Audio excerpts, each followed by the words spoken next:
A lot going on this morning, this Friday mornings in Clay. And we begin in London, where that miles-long line of mourners will have to wait even longer to pay their respects to Queen Elizabeth. That's right, and it's because the British government has temporarily halted the line after it reached capacity. Earlier this morning, the line was nearly, get this, 5 miles long with a 14-hour wait time. NBC News senior international correspondent Keir Simmons is in London with the latest. In Clay, Stephen, good morning to you. We are outside Westminster Abbey, where the Queen's state funeral will be held on Monday. And I'm now walking where Charles and William and Harry will walk behind her casket from Westminster Hall, there where her body lies in state. Just look how short that procession will be. And then across there is the gate where folks are emerging, having paid their respects to the Queen. The lines are enormous now, 14 hours, 5 miles long. They've had to pause them because they're at capacity. On Monday, the King, with sons William and Harry, will walk behind the Queen's casket one final time. William telling well-wishers the memories of his mum, Princess Diana's funeral, have been flooding back. Doing the walk yesterday was challenging. Back a few memories. At Westminster Abbey, the towering venue for the Queen's coronation in 1953. Rehearsals now underway for her state funeral in just a few days. Ed Perkins worked for the Queen for many years. Nothing that you see here on Monday will have happened by accident. The Queen especially, personally, will have had a very strong hand in what happens here. The royals are all too familiar with Monday's carefully choreographed pageantry. It mirrors the Queen Mother's funeral 20 years ago. The same sombre procession as the Queen's father in 1952. The Queen then 25, veiled in black. U.S. Secretary of State Dean Acheson and Canadian Defense Minister Brooke Claxton were among representatives of the North American continent. At 10:44, just before 6 a.m. Eastern Time, the Queen's coffin will be carried on a gun carriage from Westminster Hall. The state funeral will begin at 11:02, 2 minutes after 6 on the East Coast. 2,000 in attendance, including President Biden and the First Lady. The service will end after 58 minutes. Then a people's procession past Buckingham Palace. Health workers, police and servicemen and women will walk in front of the Queen. That's what she wanted. At 10:06 Eastern, she'll reach her beloved Windsor Castle, entering the castle for a committal service at St George's Chapel, beginning at precisely 4 p.m, 11 a.m. on the East Coast. This, the chapel where the Queen sat alone for the funeral of her husband, Prince Philip. She called him her strength and stay. There is no silver lining to what's happened in the last week or so, but it is at least, I suppose, that the Queen and the Duke are together. Little more than a year since Philip passed, she will be laid to rest beside him. Those last moments, a private ceremony for their closest family.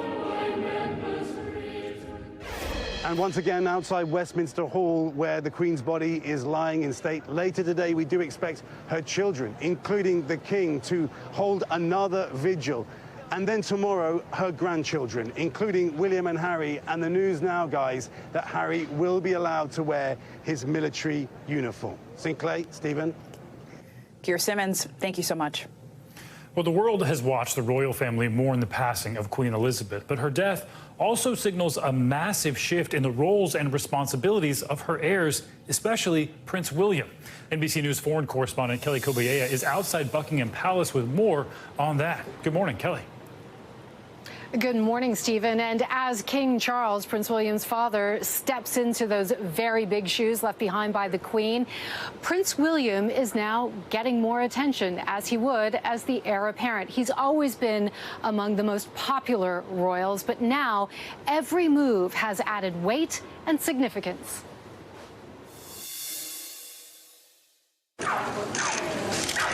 Outside the late Queen's country estate, a somber William and Kate made their first solo outing as the Prince and Princess of Wales, the man who will one day be king, reflecting on the emotional week. Doing the walk yesterday was challenging. Back a few memories. The sight of William and his brother Harry walking behind their grandmother's coffin, reminiscent of their mother's funeral procession 25 years ago. Once dubbed the reluctant royal, now at the age of 40, William is seen as the future of the modern monarchy. I handshaked William, but I said hello, but he said hello back. With the world watching, the prince and princess are stepping into their new roles. The death of his grandmother moved him closer to the crown. William was also made Prince of Wales by his father, the King. Our new Prince and Princess of Wales will, I know, continue to inspire and lead our national conversations. As Duke of Cornwall, he also inherited his father's estate, the Duchy of Cornwall, a massive portfolio of land worth over $1 billion. As for his role as the Prince of Wales, he will be responsible for making it his own, as there's no official job description. It's a big legacy to live up to, and we will be watching very closely over the coming weeks and months to see exactly how they put their stamp on these titles. Just a heartbeat away from the throne, Prince William won't receive any formal training to one day be king, but in many ways, it's a job he's been preparing for his whole life. And so his lessons in kingship started by his grandmother's knee, and he has had in both his grandmother and his father great mentors. In recent years, it's said the Queen brought her son Charles into the fold on official matters, a blueprint he'll likely replicate to prepare William for his eventual reign. I shall strive to follow the inspiring example I have been set. Royal watchers expect King Charles will rely heavily on his oldest son as both an advisor and an extension of the crown. Prince William and Princess Kate just recently moved to Windsor. Their children started a new school, but they were overheard telling the crowds yesterday that they really want their children to still have as normal a life as possible. And of course, that includes little Prince George, not so little anymore. He's 9 years old and now second in line. Stephen? Wow, already 9 years old. Kelly Kobayea, thank you. Turning now to the latest in the battle over immigration. Nearly 50 migrants have arrived on the resort island of Martha's Vineyard after being flown there by Florida Governor Ron DeSantis. It's the latest in a series of moves by Republican governors to push the issue of immigration further north. NBC News correspondent Emily Aketa is in Martha's Vineyard with more. Hey there, this community had no time to think when nearly 50 migrants touched down at a local airport. But volunteers transformed this block into a place of refuge and unity, a sharp contrast to Capitol Hill, where the debate over the growing number of migrant crossings reaches new levels. This morning, on the wealthy summer getaway, Martha's Vineyard, dozens of migrants from Venezuela are caught in the middle of a fierce political fight over immigration that's being escalated by several Republican governors. Officials say 2 charter flights carrying 48 migrants, including young children, landed here Wednesday without warning. The planes were arranged by Florida's Republican Governor Ron DeSantis, protesting President Biden's border security policies. We are not a sanctuary state, and it's better to be able to go to a sanctuary jurisdiction. And yes, we will help facilitate that transport for you. President Biden condemning the move. What they're doing is simply wrong. It's un-American. It's reckless. This woman who boarded the flight in San Antonio, Texas, says she was told they were heading to Boston, adding, "We want to contribute in the United States." Local officials say they were given no notice, but sprang into action along with volunteers to provide shelter, food, and medical care. Have you talked to the migrants? What's going through their minds? They want work. They want answers. They've been lied to. Democrats say these migrants and others like them have become political pawns, pointing to DeSantis' possible presidential bid in 2024. This is taxpayer-funded private jets, quite an expense, for a political stunt for the blind ambition of the governor of Florida. But DeSantis is not the only one. Republicans say the record-breaking influx at the southern border is straining the system and that they want to push states with liberal immigration policies to shoulder the burden. Texas Governor Greg Abbott and Arizona Governor Doug Ducey have also been sending thousands of migrants north, including Chicago and New York, where Mayor Eric Adams says the city is nearing a breaking point. In the nation's capital, these are among the more than 100 migrants sent by Abbott Wednesday to Vice President Kamala Harris's residence after she called the border secure, despite a record 2 million illegal crossings in the last year. Citizenship. The border is secure. but we also have a broken immigration system. The number of migrants crossing the U.S.-Mexico border is growing, but the Department of Homeland Security and the White House aren't seeing eye to eye on how to address it, according to internal documents reviewed by NBC News. Some DHS officials are pushing for President Biden to start preparing to fly or bus migrants from southern states to other cities to help alleviate overcrowding near the border. Back to you. Emily Aketa, thank you so much. Now to the war in Ukraine and a disturbing discovery just uncovered in one of the cities recaptured from Russian forces. President Zelensky says a mass grave was found there. NBC News foreign correspondent Megan Fitzgerald joins us with more. Megan. This morning, those bodies are being exhumed from Izium. That's the same city that President Zelensky visited just days ago on Wednesday. A warning that what you're about to see and hear could be difficult. This morning, the brutal reality of Russia's war emerging again. A mass grave with at least 25 bodies found in Izium, one of hundreds of towns and villages liberated in Ukraine's northeast region of Kharkiv. Some crosses marked with only numbers. Investigators say there's hundreds more as residents who survived describe the torture they endured in the basement of this police station. They made me hold 2 wires attached to an electric generator, he says. The faster you spin it, the higher the voltage. They kept spinning. At another police station, blood on the floor and evidence burned. 30,000 war crime investigations already underway, 20,000 involving civilian victims. It's not a war, President Zelensky has said. It's a genocide, saying Thursday Russia is leaving death everywhere, launching more than 3,800 missiles against us, he said. And those missiles keep coming, overnight hitting civilian buildings and damaging homes in central Ukraine. As Russia continues their attacks, President Putin meeting in person with President Xi of China at a high-stakes summit. Putin thanked the Chinese leader for what he called a balanced approach to the war, but admitted that Xi also expressed concerns about the invasion. What is striking is President Putin's apparent admission, at least as stated in the media, that President Xi has concerns about Russia's war against Ukraine. It is somewhat curious that President Putin would be the one to admit it and to admit it so openly.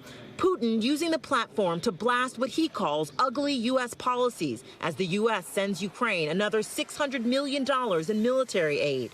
But Russia out with a warning. If the U.S. arms Ukraine with long-range missiles, it would cross a red line. And this morning, UK intelligence suggests that a Kremlin-based company is recruiting Russian prisoners to fight in this war, offering to commute their sentences as an incentive. Back to you. All right, Megan, thanks for that update. And today, President Biden will meet with the families of WNBA star Brittney Griner and former Marine Paul Whelan in an effort to show his commitment to secure their release from Russian detainment. This will be the president's first in-person meetings with the Griner and Whelan relatives. The visits come after months of calling on the president to bring their loved ones home. NBC News chief White House correspondent Peter Alexander joins us now from the White House. Peter, good morning. So Brittney Griner's wife said recently that Brittney is struggling in Russia. What's the goal of this meeting?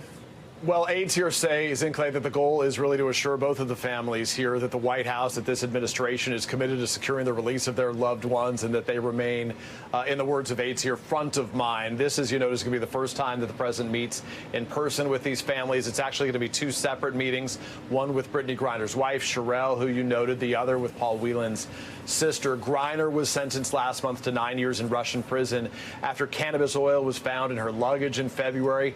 Whelan was sentenced in 2020 to 16 years in prison on spying charges that he denies.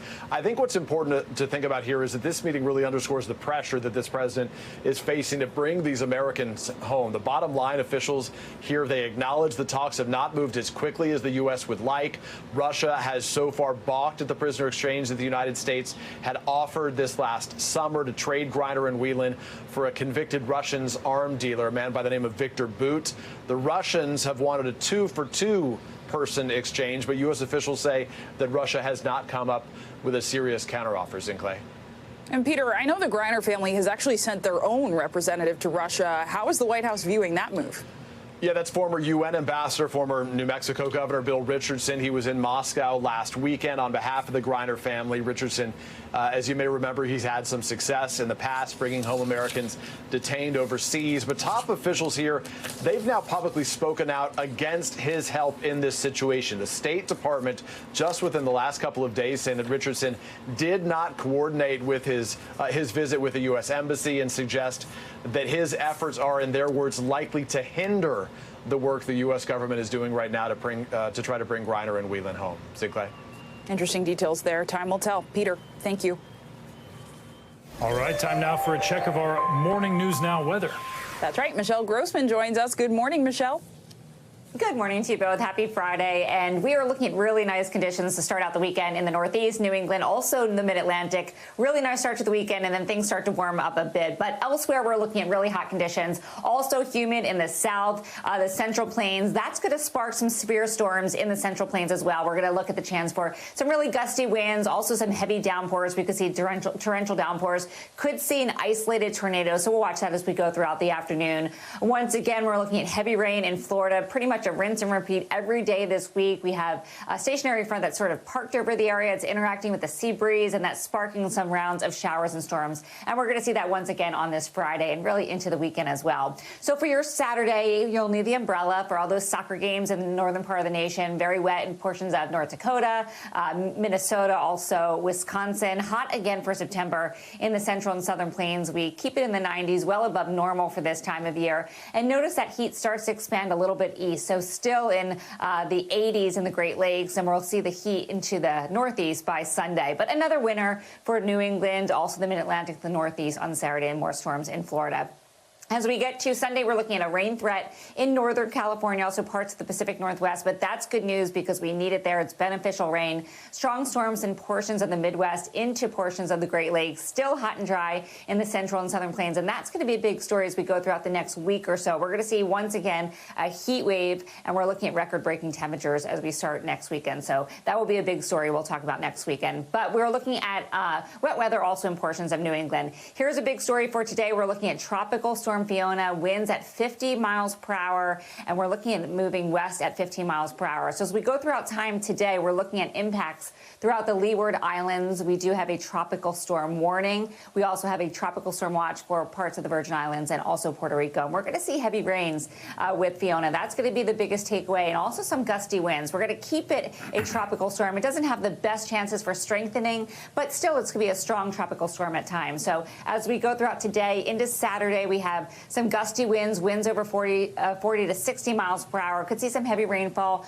for the Leeward Islands. And then by tomorrow into tomorrow evening for Puerto Rico, the Virgin Islands, torrential rainfall amounts up to 10 inches of rain. That's going to cause the chance for possible mudslides, especially in those higher elevations. And then look what happens as we near Sunday into Monday. Parts of the Dominican Republic up to 15 inches of rain. That's going to cause a lot of problems. We're looking at the potential for some deadly mudslides, life-threatening mudslides. And then it takes a turn as it nears Turks and Caicos. So that's what we're hoping is going to happen. We have an area of high pressure that hopefully will steer it to the north and also to the east. Most of the models point to that, but not all of them. You can see some of them. These are squiggly lines. These are all representing models. So some of them are pushing it towards the southeast of the United States. So you guys, we are going to watch this one very, very closely as we head throughout the next couple of days. But this is a story we're going to talk about at least for the next week to 10 days. Thanks for watching our YouTube channel. Follow today's top stories and breaking news by downloading the NBC News app.